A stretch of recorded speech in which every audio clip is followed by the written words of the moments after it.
No sé por qué todavía me permito tener esperanzas con él. Debería saberlo mejor. Pero este año se sentía diferente.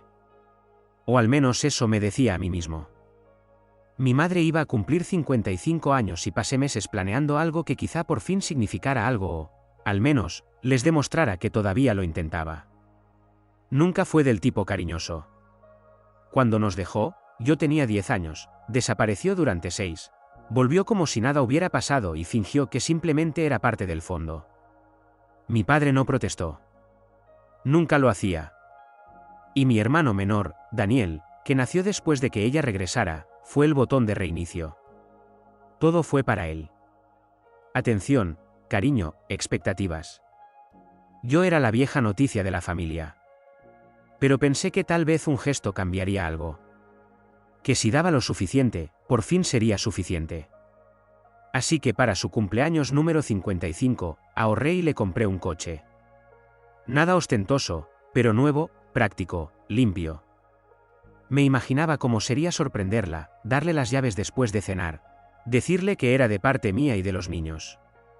Mis 2 hijos pasaron la mañana ayudándome a hornear un pastel, de chocolate y avellanas, su favorito. Estaban orgullosos. Incluso escribimos feliz cumpleaños, abuela con glaseado azul desordenado. Les dije que sería un día especial. Llegamos a la casa alrededor de las 5. Yo llevaba el pastel. Mis hijos corrieron adelante, llenos de emoción.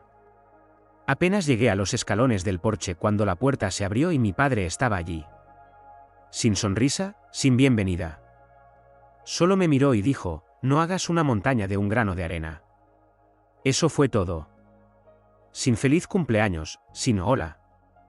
Solo esa frase como si yo fuera algún tipo de interrupción en su fiesta. No dije nada. Caminé hacia la cocina, dejé el pastel sobre la encimera, me volví hacia mis hijos y les dije que nos íbamos a casa. Estaban confundidos, pero me siguieron. No expliqué. No era necesario. 15 minutos después, recibí un mensaje de texto de Daniel. ¿Por qué el banco rechazó la tarjeta de mamá? Le contesté, ella me pidió que no hagas una montaña de un grano de arena. Así que no lo hice. 2 horas después, abrí la puerta de entrada y vi a mi padre parado allí, con el rostro rojo, respirando con dificultad. Ni siquiera esperó. Empezó a gritar que los había avergonzado, que había montado una escena, que arruiné su cumpleaños. Dijo, siempre haces esto. Siempre haces que todo se trate de ti. Lo dejé terminar. Luego caminé hasta la encimera, abrí el cajón, saqué el llavero del coche y lo levanté. Todavía tenía la etiqueta del concesionario. Se quedó paralizado. Sabía exactamente lo que significaba. Le dije que el coche estaba aparcado a 2 manzanas. Se suponía que era su sorpresa. Pero me fui en su lugar, porque claramente hoy no debía tratarse de mí. Su actitud cambió por completo. De repente se volvió suave, educado, dijo que los niños deberían volver. Que la abuela estaba preguntando por ellos. Que tal vez podríamos dejarlo pasar. Le dije que no íbamos a volver. Lo intentó de nuevo. Dijo que estaban cansados, que no estaban pensando con claridad. Que yo había malinterpretado todo. Luego se fue, más callado de lo que había llegado.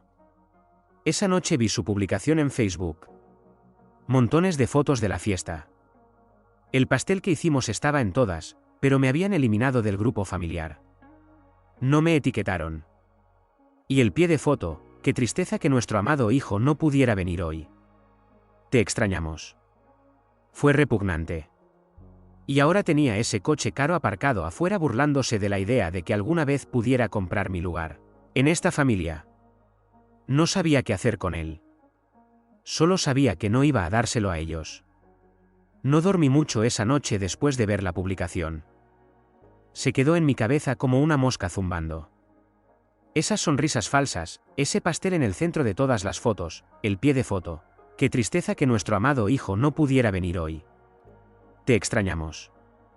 Lo miré hasta que ya no pude más. Luego salí y miré el coche. Seguía aparcado en la calle lateral, aún impecable, aún no para ellos. A la mañana siguiente todo estaba tranquilo, por suerte. Dejé a los niños en la escuela, hice café, me senté en la mesa de la cocina e intenté convencerme de que todo se calmaría. Alrededor de las 10, escuché un golpe. Era mi madre. No la veía en mi puerta desde hacía más de 5 años. Abrí y allí estaba, con una cesta de plástico barata envuelta en celofán. Magdalenas de supermercado, de esas que huelen a limón artificial. Sonrió como si fuéramos viejos amigos que se encontraban por casualidad. Dijo que simplemente estaba por la zona. Le pregunté si todo estaba bien. Se encogió de hombros. Dijo que solo quería saludar. Preguntó si los niños estaban en casa. Le dije que estaban en la escuela. Actuó sorprendida, como si le impactara que los niños estuvieran en la escuela a las 10 de un día laborable. Luego me entregó las magdalenas y dijo que tal vez dejaría algunos libros infantiles viejos la próxima vez. Le dije, está bien. Y se fue. Eso fue todo. Al día siguiente, fue mi padre quien apareció, con un set de Lego nuevo, de esos de Spider-Man que cuestan 80 euros. Dijo que lo había conseguido en oferta. Como si eso lo explicara todo. Luego preguntó si estaban los niños. El mismo patrón. Sonrió incómodo, dijo que tal vez deberíamos pasar un día a cenar. Incluso me preguntó por mi trabajo, cosa que no hacía desde que tenía 24 años y trabajaba en turnos nocturnos en una gasolinera. Dijo que parecía que me iba bien. Al día siguiente, fue ella otra vez, esta vez con una caja de bombones y un libro de sudokus que dijo que a mi hijo podría gustarle. Luego mi padre otra vez, con 2 pizzas y un comentario sobre que seguramente estaba ocupado y no tenía tiempo para cocinar. Cada vez que venían, preguntaban primero por los niños. Cada vez actuaban como si la última década no hubiera ocurrido, sin disculpas, sin referencias a la fiesta, sin mención del coche, pero vi las miradas. Una vez, mi padre se quedó mirando por la ventana delantera y dijo, ¿ese es tuyo? Mientras asentía vagamente hacia el coche en la entrada. Solo dije, sí. Ahora estaba aparcado allí. Lo había movido desde la calle. Aún sin matrícula. El adhesivo del concesionario seguía en la ventana. Quería que lo vieran. Que se quedaran con la duda. Los niños, por supuesto, estaban encantados. Mi hija se iluminó cuando mi madre trajo un montón de libros de cuentos de hadas antiguos. Mi hijo no paraba de hablar del set de Lego. No dije nada. No les conté lo que realmente era todo esto. No iba a poner eso sobre ellos. Durante 7 años, mis hijos fueron invisibles para ellos.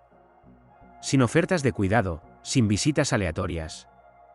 El hijo de Daniel, Sergio, tuvo 3 bicicletas antes de cumplir 8 años. Mi hija todavía usaba el patinete que encontramos en una venta de garaje. La familia de Daniel tuvo viajes a Disney. La mía recibió una tarjeta de cumpleaños atrasada con el nombre mal escrito. Y ahora venían todos los días preguntando si podían llevarse a los niños un par de horas, riéndose más fuerte de lo necesario, hablando de cuánto extrañaban el tiempo en familia. No discutí. No los enfrenté porque sabía exactamente lo que estaban haciendo. Pensaban que podían ganárselo de nuevo. Pensaban que si actuaban como abuelos perfectos durante unas semanas, yo lo olvidaría todo, que les entregaría las llaves con una sonrisa y les agradecería por aparecer al fin. No hice promesas. No di señales. Y no iban a tener ese coche. No después de 55 años reescribiendo la historia. Llevaban casi 3 semanas con la misma rutina. Visitas diarias, sonrisas forzadas, regalos sorpresa y alabanzas exageradas a los niños. Nunca se quedaban mucho tiempo, solo lo justo para ser vistos, para dejar algo atrás, para sembrar un poco más de duda en la mente de mis hijos sobre quiénes eran realmente sus abuelos. Seguí el juego. No fui grosero. No discutí, pero tampoco lo alenté. Hasta que un martes por la tarde, algo cambió. Mi madre apareció de nuevo sin avisar, pero esta vez trajo a Sergio con ella, el hijo de Daniel. Dijo que iban camino a una cita con el dentista cerca y pensaron en pasar. Sergio entró como si fuera su casa. Ni siquiera saludó. Fue directo a la habitación de mi hijo y cerró la puerta. 10 minutos después, mi hijo entró al salón con uno de sus cómics, rasgado por la mitad. Lo miré. No lloró. Solo se quedó allí en silencio y dijo, Sergio dijo que era aburrido. Caminé hacia el pasillo y abrí la puerta. Sergio estaba tirado en la cama jugando con la PS de mi hijo. Mi madre estaba sentada en la cocina fingiendo leer el libro de sudokus que nos había traído la semana pasada. Le dije que ya habíamos terminado por hoy. Al principio no se movió, solo mantuvo la vista en el libro y dijo, no tienes que reaccionar de forma exagerada. Lo repetí más lento. Ya hemos terminado. Se levantó sin decir palabra, llamó a Sergio y se fue. Ni siquiera cerró la puerta. Al día siguiente, nadie apareció. Tampoco al siguiente. Entonces, el jueves por la tarde, a la hora de la cena, escuché un golpe en la puerta. La abrí y estaban mis padres, los dos, con los brazos cruzados. Lo sentí incluso antes de que hablaran. Esta no era una visita. Mi padre fue el primero en hablar. Dijo que estaban cansados de jugar. Dijeron que habían sido generosos, considerados, incluso que habían mostrado arrepentimiento, y que yo seguía guardando algún tipo de rencor. Mi madre intervino y dijo que estaba criando a mis hijos para ser amargados y aislados, que debía dejar de usar el pasado como excusa para ser egoísta. Luego preguntó por el coche. Así, sin más. Sin fingir, sin sonreír. Preguntó directamente si seguía siendo para ella o si planeaba dejarlo allí por despecho. No dije nada durante un buen rato. Los niños estaban en la otra habitación otra vez. Podía escucharlos reír, completamente ajenos. Entonces les dije la verdad. Quise llevarme bien. De verdad. Y que dolía más de lo que podía admitir que todo hubiera terminado así. Fui hasta el cajón, saqué las llaves y las levanté otra vez. Igual que la última vez. Pero esta vez no solo se las mostré. Las lancé sobre la mesa y dije, esto es lo que perdisteis en el segundo exacto en que me dijisteis que no lo hiciera sobre mí. Se quedaron mirando las llaves. Y entonces, como si alguien pulsara un interruptor, mi padre cambió el tono.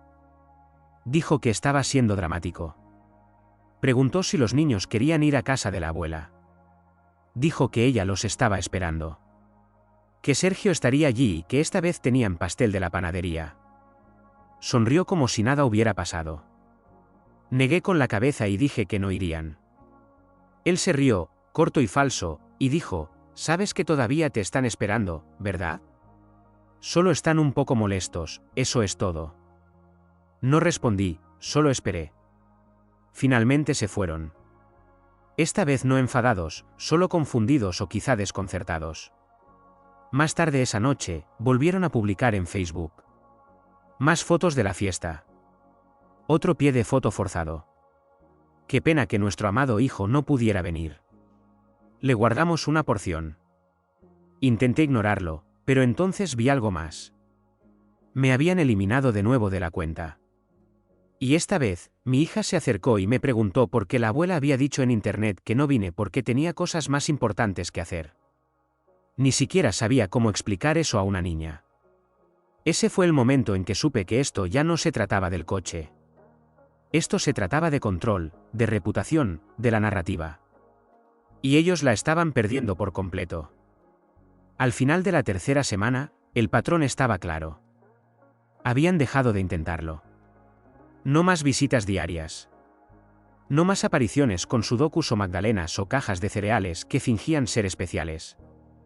No más interés fingido por cuentos antes de dormir o proyectos escolares.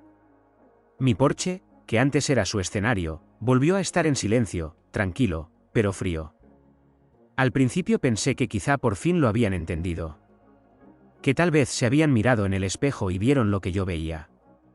Pero entonces llegó el sábado, alrededor de las 10 de la mañana. Justo cuando estaba arrastrando los cubos de basura desde la acera, aparecieron en su coche. Ni siquiera tuve tiempo de fingir que no estaba en casa. Salieron como si nada hubiera pasado. Mi madre llevaba una planta en maceta, algo de lavanda, y mi padre tenía un balón de fútbol nuevo bajo el brazo. Sonrió y dijo algo sobre el clima. Mi madre levantó la planta y la llamó una ofrenda de paz. Luego mi padre dijo que estaban pensando en llevar a los niños al parque. Que Sergio ya estaba allí con Daniel. ¿Y que no sería bonito que los primos jugaran juntos? Me quedé quieto, con las manos aún sobre el cubo de basura. Les dije que ya teníamos planes. Mi padre fue el primero en dejar de fingir. Su rostro se endureció. Dijo que se estaban cansando de venir todo el tiempo y no recibir nada a cambio. Dijo que estaba claro que yo no quería paz, que seguía atrapado en el pasado. Mi madre continuó, dijo que últimamente habían hecho más que suficiente, regalos, visitas, tiempo. Dijo que debía dejar atrás lo que fuera que estuviera reteniendo. Luego preguntó otra vez por el coche. No directamente, solo, ¿y con eso qué va a pasar? Aún lo estás pensando. Ahí fue cuando perdí la última pizca de paciencia que me quedaba. Les dije que nunca quise que las cosas fueran así. Que durante años traté de que me vieran. Y cuando no me vieron, traté aún más fuerte para que vieran a mis hijos. Y aún así, nada. Les dije que si todo esto era solo una campaña para conseguir una recompensa, entonces podía terminar ahora mismo. Las llaves estaban fuera de la mesa. Les dije directamente que si querían estar en la vida de mis hijos, eran bienvenidos. Pero si solo estaban aquí porque pensaban que un coche caería en sus manos, podían marcharse. Y se fueron.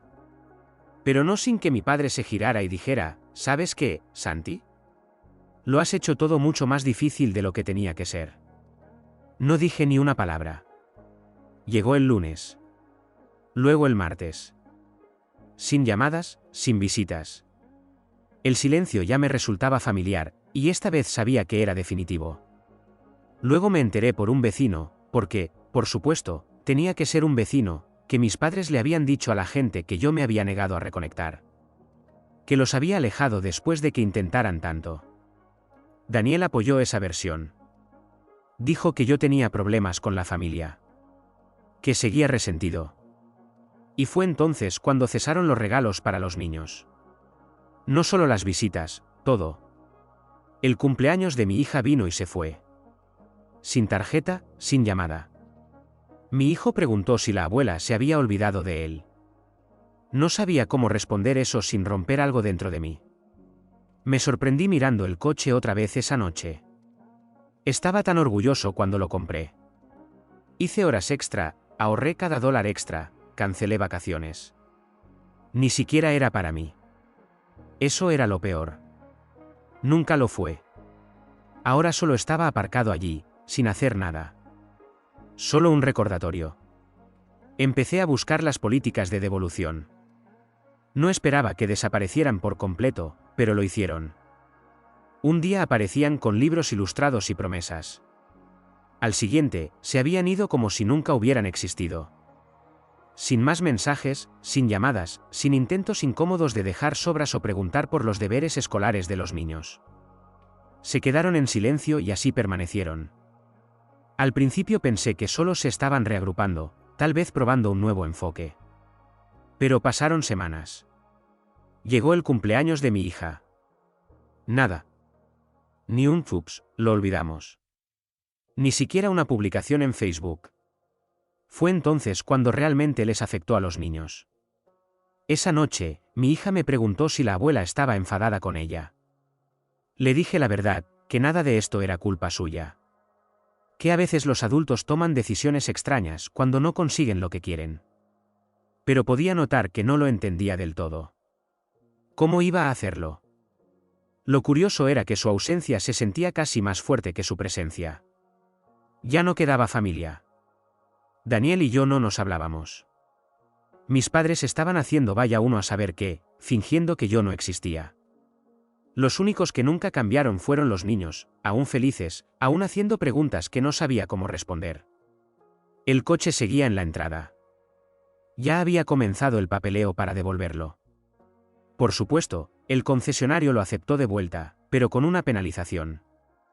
Un 10% menos, así, sin más. Dolió más de lo que pensé. No solo el dinero, sino el significado detrás de todo. Algo por lo que trabajé tan duro acabó siendo solo otro puente quemado. 2 días después de devolverlo, aparecieron otra vez. Por supuesto que lo hicieron.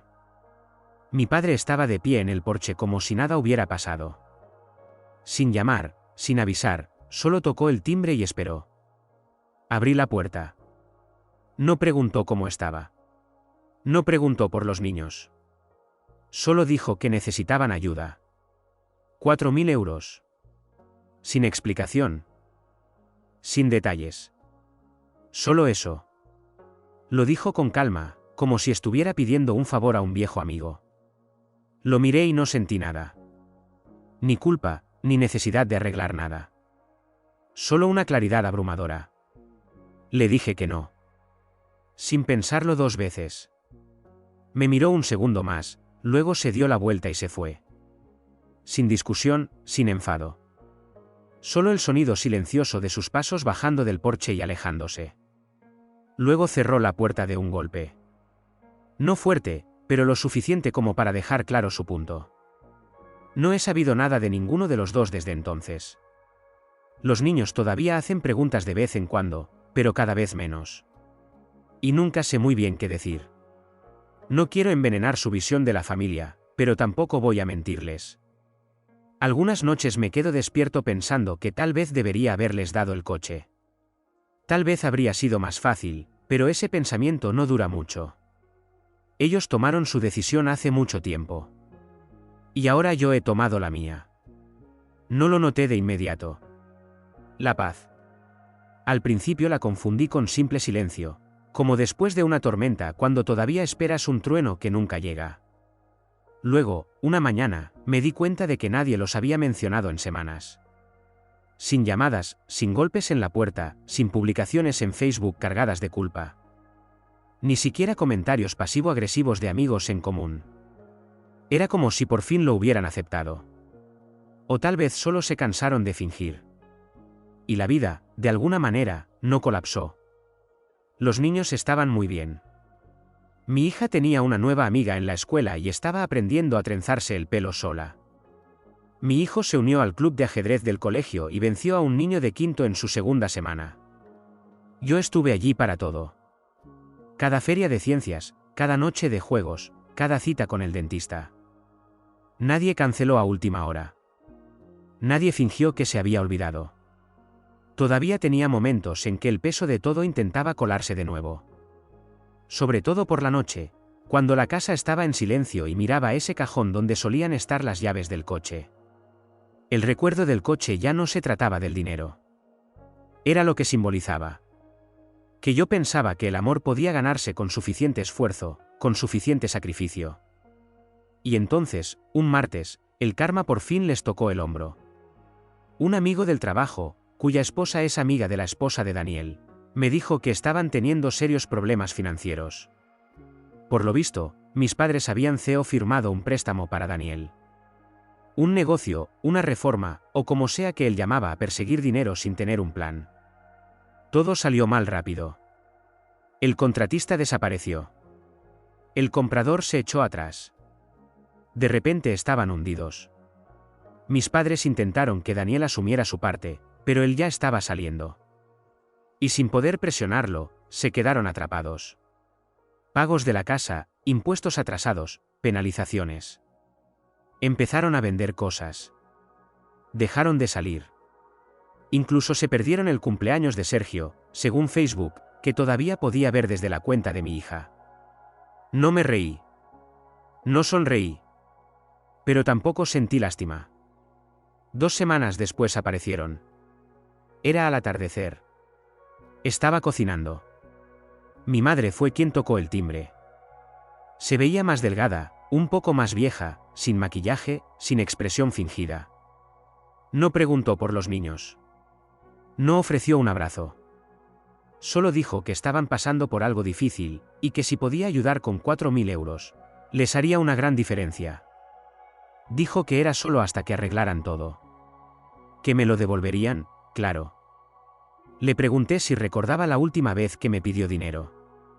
Si recordaba haberme eliminado del grupo familiar y publicar una foto del pastel que hicieron mis hijos con un pie de foto que hacía parecer que no fui porque no quise.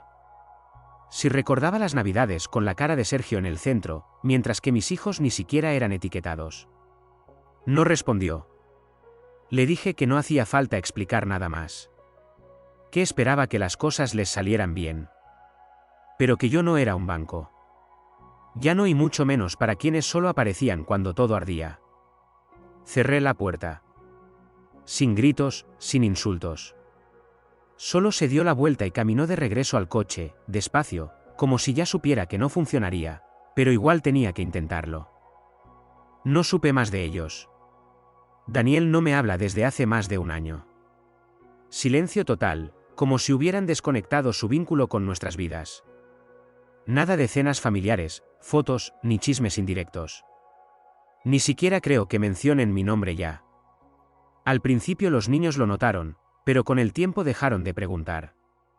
Aunque a veces mi hija pregunta por qué no tenemos cenas grandes como su amiga Lucía, o mi hijo dice que casi no recuerda la voz del abuelo. Les digo la verdad que puedo soportar, algunas familias se alejan. No porque quieran, sino porque alguien empujó tanto que la distancia se volvió permanente. Ahora solo somos nosotros. Y, curiosamente, eso basta. Estamos bien. Reímos, discutimos sobre qué película ver, comemos panqueques malos los sábados y cereales para cenar cuando estamos cansados. Ellos nos perdieron. Y fue culpa suya.